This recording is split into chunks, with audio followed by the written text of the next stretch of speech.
The city of Como, by its famous lake, was the home of the start this year of the 115th Giro di Lombardia.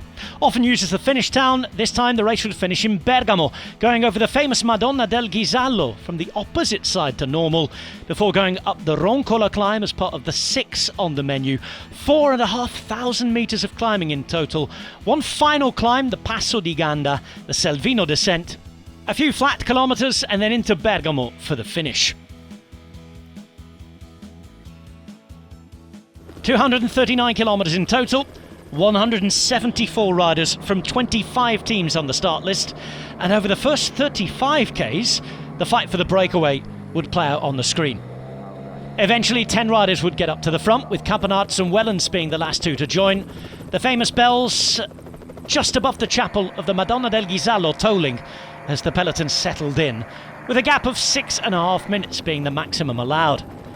There are a couple of worrying moments on descents, including this nasty-looking crash for the Frenchman Benoit Kuznefroy. Jaakko Heinonen had already gone down. And into the final 60 Ks, where a couple of riders struggled off their bikes behind, trying to keep up pace with the descent. Andrea Bangioli would be the man setting that pace on the descent. Everybody together going onto the final climb of the day. Couple of different moves from big leaders. Tish Benoot being one to put the pace on. Remco Evenepoel wasn't on a good day, neither was Alexander Vlasov.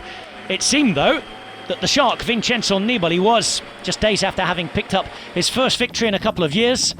Nibali going, Pogačar bridging across to him, the latter going on his own. Shades of the Tour de France when he ripped up the timesheets and put minutes into his rivals. The time differences wouldn't be as big today. The result was on its way to being the same. Fausto Masnada had to chase fearlessly behind.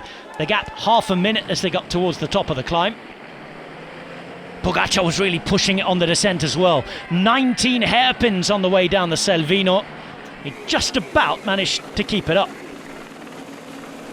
Masnada, given everything, had been dropped. He'd get back onto the chasing group and eventually back onto Pogačar too after a daredevil chasing descent.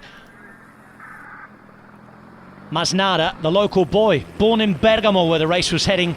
Pogačar attempting to rewrite cycling history.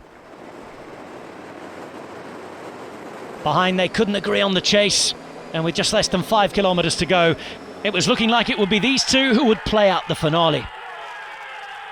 Through the streets of the old city, descending into town, Pogačar on the front, Masnada just behind him. Pogačar having won Liège-Bastogne-Liège, the Tour de France, and now hoping to add another monument to the collection in the same year. He led out the sprint. Masnada would never get close. Pogačar did it and joined Coppi, Merckx and Hinault as winners of the Giro di Lombardia and the Tour de France in the same year. The youngest winner for over 50 years, with Adam Yates surprising Primož Roglič behind to make up the podium. 30th victory already in Pogačar's career. Masnada with the result of his life, but it was all about UAE Emirates. It was all about the phenomenon who is Tadej Pogačar. 23 years of age, and ripping up, rewriting cycling history books.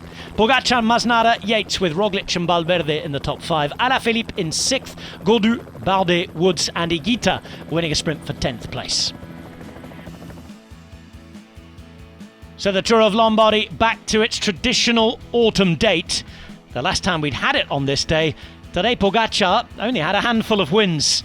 He now has 30 and some of the biggest wins you could ever imagine. He's on his way to doing something truly special. He's already, you would say, one of the greatest riders ever to have ridden his bike.